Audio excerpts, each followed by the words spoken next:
ఇది 1960s ముంబై. అప్పుడు ఈ నగరం పేరు బాంబే. ఇక్కడ గాలిలో సముద్రం ఉప్పు మాత్రమే కాదు, డబ్బు వాసన కూడా ఉండేది. దావూద్ ఇబ్రహీం ఈ పేరు మనందరికీ తెలుసు, కానీ అతని కంటే ముందు ముంబైని ఒక పద్ధతి ప్రకారం పాలించిన ముగ్గురు వ్యక్తులు ఉన్నారు.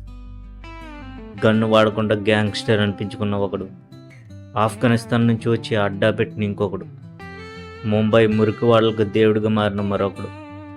ఇది మామూలు కథ కాదు, ముంబై అండర్ వరల్డ్ పునాదుల కథ. ఈ సిస్టంలో మొదటి వ్యక్తి హాజీ మస్తాన్. పోర్ట్లో కూలీగా మొదలుపెట్టాడు. రోజు సరుకులు ఎక్కించేవాడు, దించేవాడు. కానీ ఒకరోజు ఇతనికి అర్థమైంది, ఇవి కేవలం సరుకులు కావని. అప్పట్లో గోల్డ్ దిగుమతి నిషేధం, కానీ డిమాండ్ మాత్రం ఎక్కువ. అక్కడే అతను దారి కనుక్కున్నాడు. రాత్రి సముద్రంలో నుంచి వచ్చి బంగారం ముంబైలో నిశ్శబ్దంగా డబ్బుగా మారేది. అతను గన్ను పట్టలేదు, పోరాటం చేయలేదు. అతను కేవలం సిస్టమ్ని అర్థం చేసుకుని మోస్ట్ పవర్ఫుల్ గ్యాంగ్స్టర్గా ఎదిగాడు.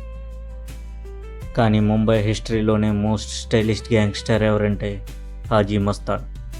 ఒక కూలీగా మొదలై సముద్రం మీద వచ్చే ప్రతి స్మగ్లింగ్ బోట్కి కింగ్ అయ్యాడు. మస్తాన్కి ఒక రూల్ ఉండేది, ఎవరిని చంపకూడదు, రక్తం చిందించకూడదు. అతను వైట్ మెర్సిడీస్లో తిరిగేవాడు, బాలీవుడ్ సినిమాలకు ఫైనాన్స్ చేసేవాడు. నిజానికి దివాన్ సినిమాలో అమితాబ్ బచ్చన్ క్యారెక్టర్ ఆయన జీవిత ఆధారంగా తీశారు. అతను ఒక డాన్లా కాకుండా ఒక సెలబ్రిటీలా బతికాడు.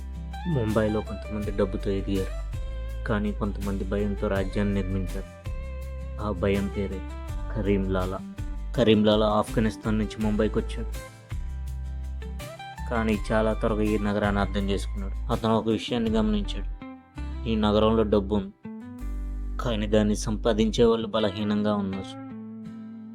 అతను ఒక్కడే కాదు, అతను వెనుక ఒక గ్యాంగ్ ఉంది. దాని పేరే పఠాన్ గ్యాంగ్. వాళ్ళు కేవలం గ్యాంగ్ కాదు, వాళ్ళ ఒక శక్తి. ఎవరు ఎదురు తిరిగినా సమాధానం ఒకటి, భయాన్ని రుచి చూపించడం లేదా వాళ్ళ కథ ముగించేయడం. అతని గేమ్ చాలా సింపుల్. నీ వ్యాపారం సేఫ్గా ఉండాలంటే అతని దగ్గరికి వెళ్ళాల్సిందే. ప్రొటెక్షన్ అంటే కేవలం రక్షణ కాదు, అది ఒక ఒప్పందం. నువ్వు డబ్బు చెల్లిస్తే నువ్వు బతుకుతావు, లేదంటే అంతమే. కొద్ది రోజుల్లోనే ముంబై వీధులన్నీ అతని కంట్రోల్లోకి వచ్చేసి. ముంబైలో ఒక సైలెన్స్ ఉంటుంది, అది ప్రశాంతం కాదు, అది భయం. అతని పేరు వినిపిస్తే చాలామంది మాట్లాడడం మానేసేవారు, ఎందుకంటే అక్కడ చట్టం కంటే ముందు అతని పేరు వస్తుంది. హాజీ మస్తాన్ డబ్బుతో గెలిచాడు, కరీం లాలా భయాన్ని పుట్టించి గెలిచాడు. వీళ్ళ రెండు మార్గాలు, కానీ ఒకటే లక్ష్యం, కంట్రోల్. వీళ్ళతో పాటు ముంబైని ఏలడానికి మూడో అడుగు పడింది. ఒకరు డబ్బుతో రాజ్యాన్ని కట్టారు, ఇంకొకడు భయంతో రాజ్యాన్ని కట్టాడు. కానీ ఒక మనిషి భయం లేకుండా కూడా కంట్రోల్ సాధించాడు. అతని పేరే వరదరాజన్ మొదలయ్యారు. అతను పెద్ద గ్యాంగ్తో రాలేదు, తమిళనాడు నుండి ముంబైలో అడుగుపెట్టాడు. ముంబైలోని ధారావిలో అతని జీవితం మొదలుపెట్టాడు. అక్కడ పరిస్థితులు అంత సింపుల్ కాదు. పేదరికం, సమస్యలు, డబ్బు కోసం పోరాటాలు. అతను ఒక విషయం అర్థం చేసుకున్నాడు, ఈ నగరంలో భయపడేవాళ్ళు, భయం పెట్టేవాళ్ళు చాలామంది ఉన్నారు, కానీ సాయం చేసేవాళ్ళు ఎవ్వరూ లేరు. ఎవరన్నా సమస్య అంటూ వస్తే సాయం చేయడానికి ముందుండేవాడు. అలా అంచెలంచెలుగా ఎదుగుతూ ధారావిలో ఉన్న గ్యాంగ్ లీడర్ కన్నా ఎక్కువయ్యాడు. డబ్బు అవసరం ఉన్నా, వివాదం ఉన్నా పోలీసుల దగ్గరకు కాదు, వరదాబాయి దగ్గరకు వచ్చేవాళ్ళు. అతను ఒక నెట్వర్క్ని కట్టడం మొదలెట్టాడు, భయంతో కాదు, నమ్మకంతో.